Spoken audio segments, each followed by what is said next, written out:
आज का बाइबल का वचन यशाया का ग्रंथ अध्याय 49 वचन 1 से 6, दूसरा वचन प्रेरित अध्याय 13 वचन 22 से 26 और आज का सुसमाचार सन लूकास के अनुसार अध्याय 1 वचन 57 से 66 और वचन 80।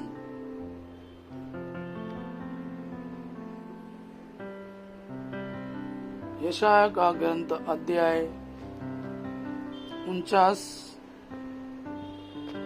वचन 1 से 6। दूरवर्ती द्वीप मेरी बात सुन, दूर के राष्ट्रों कान लगा कर सुनो।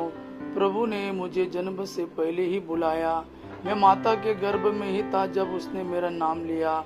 उसने मेरी वाणी को अपनी तलवार बना दिया और मुझे अपने हाथ की छाया में छिपा लिया। उसने मुझे एक नुकीला तीर बना दिया और मुझे अपने तरकश में रख लिया। उसने मुझसे कहा, तुम मेरे सेवक हो, मैं तुम में अपनी महिमा प्रकट करूंगा। मैं कहता था, मैंने बेकार ही काम किया है, मैंने व्यर्थ ही अपनी शक्ति खर्च की है। प्रभु ही मेरा न्याय करेगा, मेरा पुरस्कार उसी के हाथ में है।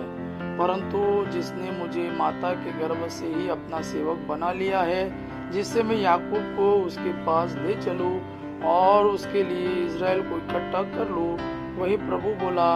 उसने मेरा सम्मान किया, मेरा ईश्वर मेरा बल है।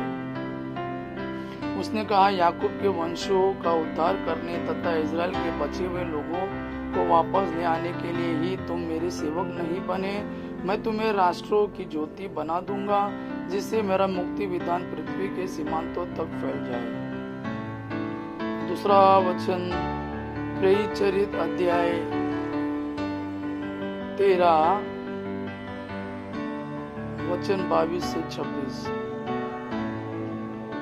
इसके बाद ईश्वर ने दाऊद को उनका राजा बनाया और उनके विषय में यह साक्ष्य दिया, मुझे अपने मन के अनुकूल एक मनुष्य यिशै का पुत्र दाऊद मिल गया है। वह मेरी सभी इच्छाएं पूरी करेगा। ईश्वर ने अपनी प्रतिज्ञा के अनुसार उन्हीं दाऊद के वंश में इजराइल के लिए मुक्तिदाता अर्थात ईसा को उत्पन्न किया है। उनके आगमन से पहले अग्रदूत यूहन्ना ने इजराइल की सारी प्रजा को पश्चाताप के बपतिस्मा का उपदेश दिया था। अपना जीवन कार्य पूरा करते समय यूहन्ना ने कहा, तुम लोग मुझे जो समझते हो मैं वह नहीं हूँ, किंतु देखो मेरे बाद वह आने वाले हैं, जिनके चरणों के जूते खोलने योग्य भी मैं नहीं हूँ। भाइयों, इब्राहिम के वंशजों और यहाँ उपस्थित ईश्वर के भक्तों, मुक्ति का यह संदेश हम सबों के पास भेजा गया है। आज का सुसमाचार सन लूकास के अनुसार अध्याय 1 वचन 57 से 66 और वचन 80। एलिजाबेथ के प्रसव का समय पूरा हो गया और उसने एक पुत्र को जन्म दिया।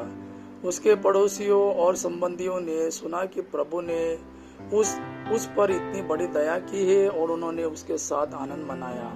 8वें दिन वे बच्चे का खतना करने आए। वे उसका नाम उसके पिता के नाम पर जकरियास रखना चाहते थे, परंतु उसकी माँ ने कहा, जी नहीं, इसका नाम यूहन्ना रखा जाएगा। उन्होंने उससे कहा, तुम्हारे कुटुंब में यह नाम तो किसी का भी नहीं है। तब उन्होंने उसके पिता से इशारे से पूछा कि वह उसका नाम क्या रखना चाहता है। उसने पाटी मंगा कर लिखा, इसका नाम यूहन्ना है। सब अचंभे में पड़ गए। उसी क्षण जकरियास के मुख और जीभ के बंधन खुल गए और वह ईश्वर की स्तुति करते हुए बोलने लगा। सभी पड़ोसी विस्मित हो गए और यहूदिया के पहाड़ी प्रदेश में यह सब बातें चारों ओर फैल गई। सभी सुनने वालों ने उन पर मन ही मन विचार कर कहा, पता नहीं यह बालक क्या होगा। वास्तव में बालक पर प्रभु का अनुग्रह बना रहा। बालक बढ़ता गया और उसकी आत्मिक शक्ति विकसित